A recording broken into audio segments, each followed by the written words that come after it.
Hello. I have 117 subscribers. Sometimes it goes up to 119.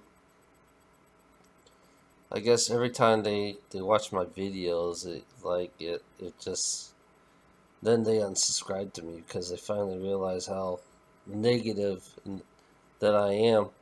So I'm supposed to be negative to these people. I don't know. You know, I think out of the subscribers, I have like about three or four of them, or three or four of them.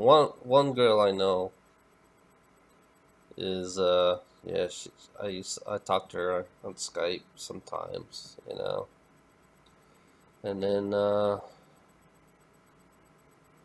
got two new subscribers that I talk on Skype, which they're pretty nice. Sometimes they catch me at the wrong time. One time I was driving home from work and I get a call on call on my Skype on my phone. My phone, the I put the ringtone down low because I'm sick and tired of hearing the ringtone. So most of the time, I listen to vibrations. But I check my phone all the time. You know, I check my phone all the time to see if somebody will actually. All they have to do is email me or or go on YouTube and say, "Hey, I want to go on Skype." That's it. So I can let me know that you're coming. Just let me know. I left my email address on one of my YouTube page. It's Camaro02girl at yahoo.com. I really don't have, I'm not that popular. So, yeah, on YouTube especially. I'm kind of like, to these Christians, they think I'm kind of like the Antichrist because I'm against greed. I'm against people who. It's like I look at our world like there's a world full of bullies out there that will bully you for their profit. Basically, that's what the world is. I mean, that's how I see everything. People, this world is nothing but full of bullies out there. You know, and greed. Greedy people. Greed makes bullies. I'm being straight up blunt. Greed makes bullies. It feels like when you're bullying somebody. To survive. It, to play this survival of the fittest bullshit. On one planet. So yeah, I can see why people don't like me. See, I guess I criticize. I criticize the way we live. How we live, and it's like I go on YouTube and I find real life situations on our everyday life, and then I project it out. I take that and I project it out on our real life situation, how we are as human beings. It's like you say you care, you don't really don't give a fuck because that's the way I live on this world. It's like you say you care, but you really don't give a fuck, to be honest. Because all you care about is making that money, just like I am right now. I'm making money, so I can live in this house, drive my car, pay my bills. You know, all you care about, all people care about is paying the bills, making a living, and that's it. They really don't give a fuck what I say, to be honest. Human beings don't give a fuck what I say. You know, to me, I just say what I want to say. You know, if I don't say, like I said, if I don't say it or question it, you know, then who else is gonna do it? You know, who else is gonna question? Because you know, Destiny actually was the first to question this fucking reality that we live in. You know, before Jay Essig popped out of nowhere. You know, Destiny kind of like pushed the envelope in a way before Jay Essig kind of like came. You know, they're the one who questioned everything on our reality. You know, if you think you have to give credit to Destiny sometimes. You know about questioning our reality, what we live in. You know, JX6 didn't happen. See, Destiny for me started in like 2006. You know, when the Lightworker program was starting to begin. You know, the Lightworker was beginning on in that stage. You know, between 2005 and 2004. You know, Lightworkers. You know, that's how I started. And then Destiny popped out in 2006, and I started noticing, and then YouTube started coming out, and then I started noticing these different, you know, different people all over the world started questioning. You know, Destiny is not a big group either. You know, Destiny kind of like, for me, it just they gave me the questioning. You know, our real life question of our own selves, actually. You know, and then kind of realize that we're just programs. You know, like robots. You know, everything about our bodies function like a robot. After Destiny, it's like then I kind of like I veered off, and then a Camelot project came out, and I started looking at Camelot projects. You know, and the Avalon project too, and then lo and behold, Jay Essex came out of nowhere. He just popped out of nowhere. You know, but I think people already knew about him, but I didn't know about him till about, I don't know, 2 3 years. I mean, about a year or two. You know. And then I found out that some of the JSEC people were following me. you know, and they were curious of what I am, and then they kind of like they kind of like analyzed me in a way and figured me out what I am, and then they said I'm Source. It's like I I don't know. I don't see myself as a positive person, to be honest. Especially in a world that's so negative. So the negative, to me, is the reflection on me, and I'm reflecting it back to the people.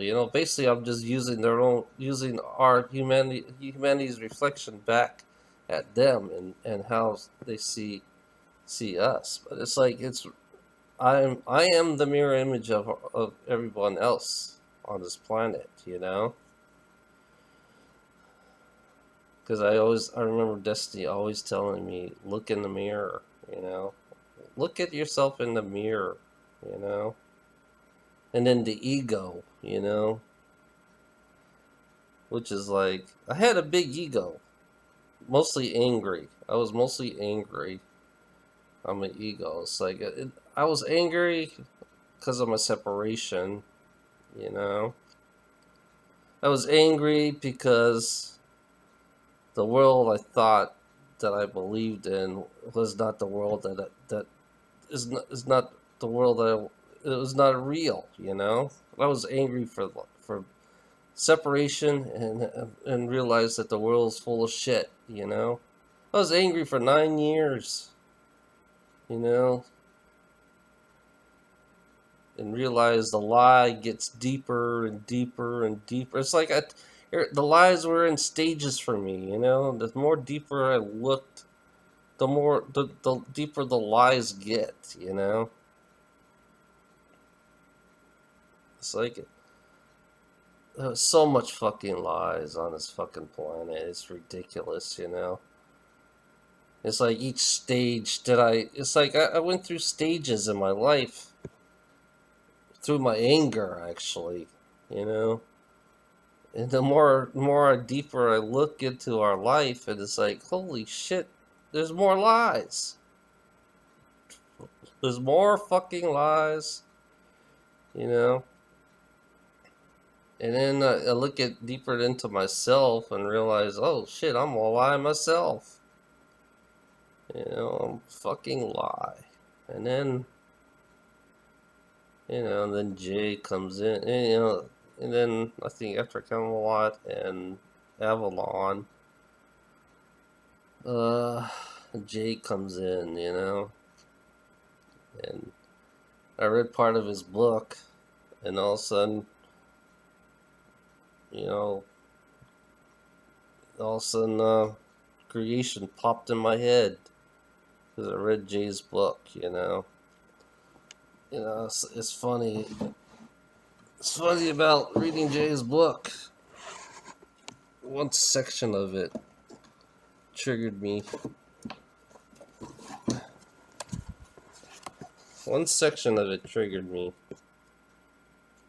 It's the first volume. The birth, the birth of the first being, kind of like triggered me. It lives, It lives, that kind of like when I fell asleep, it's like it showed itself to me, It showed itself to me. It's like, and it was weird about it. It's like, it's like, I guess astral projection or something. I didn't know, because I slept upwards and my eyes closed, and then all of a sudden I see a screen in my head, and look around, I see all these clouds and lightning all in the darkness. Clouds and lightning all over. Didn't hear a sound, Yeah. I have J. Essex creation. This thing triggered me. And I saw what I saw, And then one thing is weird about it is it doesn't want me to forget it. Just like the reptilians don't want me to forget them. The ones who are in my dreams, that came to my dreams. It's like they didn't want me to forget them. It's just like creation didn't want me to forget them. Forget it, It's like it's like it's locked in my head. Just like J. Essex is locked in my head, Yeah, it's funny. It's funny that it comes down to that. One of my friends, I'm not going to say the name of the friend. I've known my friend since Destiny, Oh, she was in my Facebook, and she saw the creation too.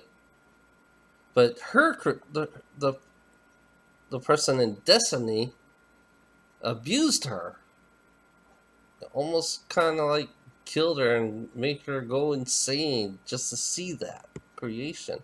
I didn't have to go through the same shit she did. I went through my own process. I went through my own way. I didn't have to do the self-forgiveness bull crap. I think the self-forgiveness is bullshit, to be honest. I mean, yeah. I think one girl died. Yeah, one girl died doing the self-forgiveness. I guess she came out of her body and just left, But I didn't have to do all that stuff. I went on my own process, and my own way of doing. I do things on my own, Then I realized, being Source compared to Destiny, it's like being Source is like it's, you can't be Soul. You know, you're not Soul. I'm not Soul. It's like, what's the difference between me, Soul, and Source? But yeah, I have energy, just like I have spiritual energy, like spirit, just like everyone else. I live like everyone else, but I guess my energy is totally different. So it's like I can't be Soul.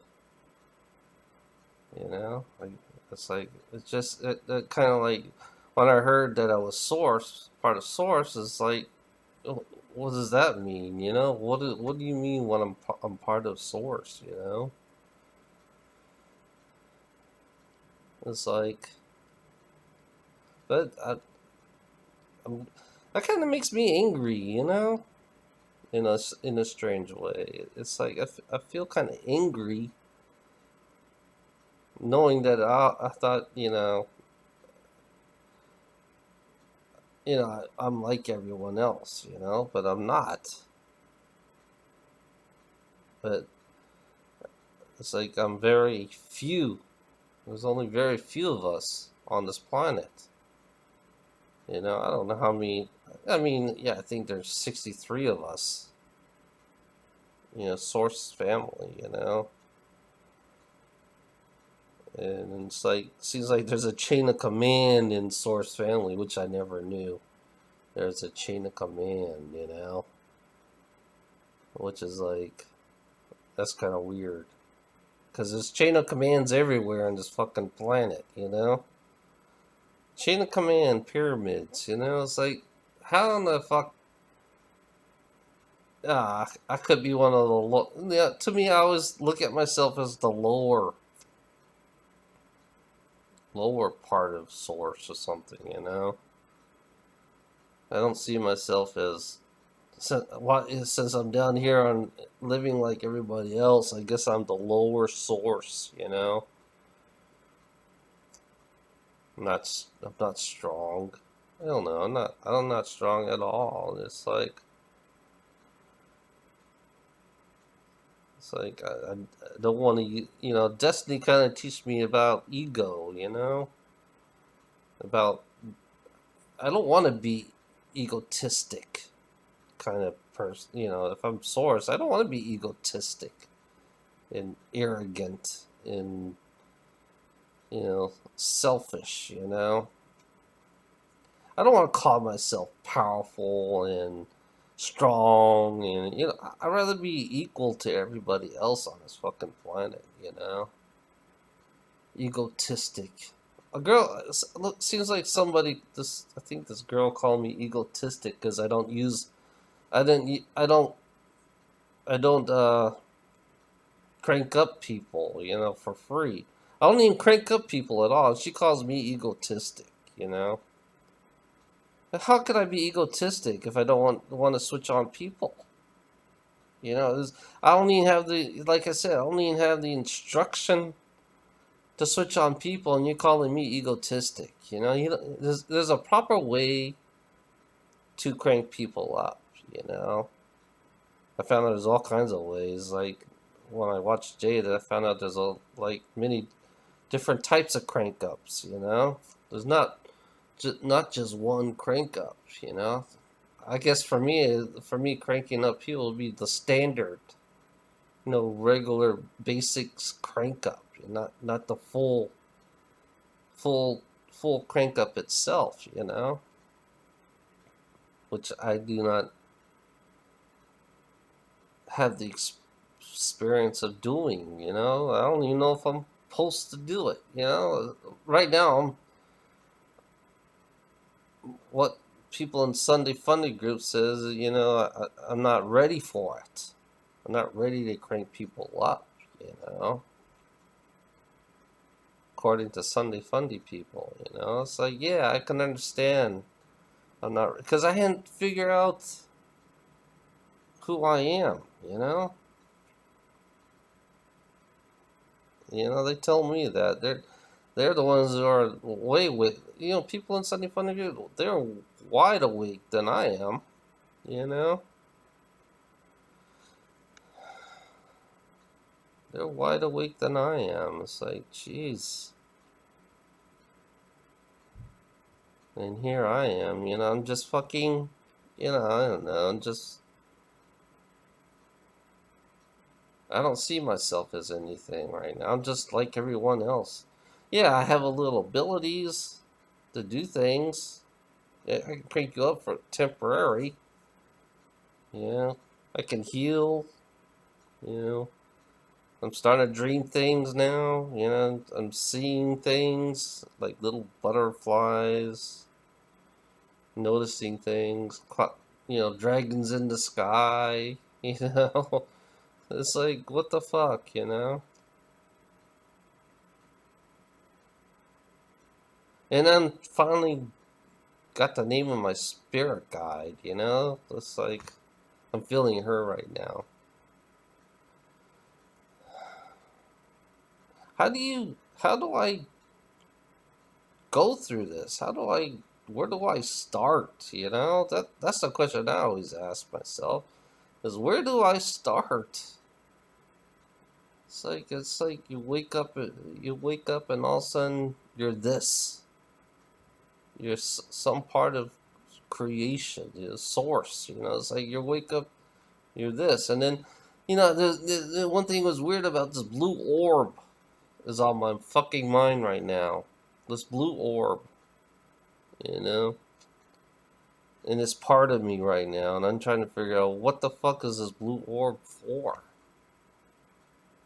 You know, why is it near me? Why is it hanging around me? And then every time I think about the blue orb, I feel this strong fear inside me building up in my stomach, you know. It's like I feel like I want to open it and figure out what will I become because of this blue orb, you know. Every time I think about it, I thought about, you know, blue source field. I thought about this thing called blue source field. Calling up blue source fields, like, you know, JSS is, I call up source field, you know, to crank up. And then for me, I don't know, this weird thing about blues. I thought about blue source field. I don't, because blue is my favorite color. It's like blue source field. Crank somebody up, you know. Here, I'm gonna do it. Okay, I'll end this video, and then the next video, I'm gonna try something weird. Okay, thank you.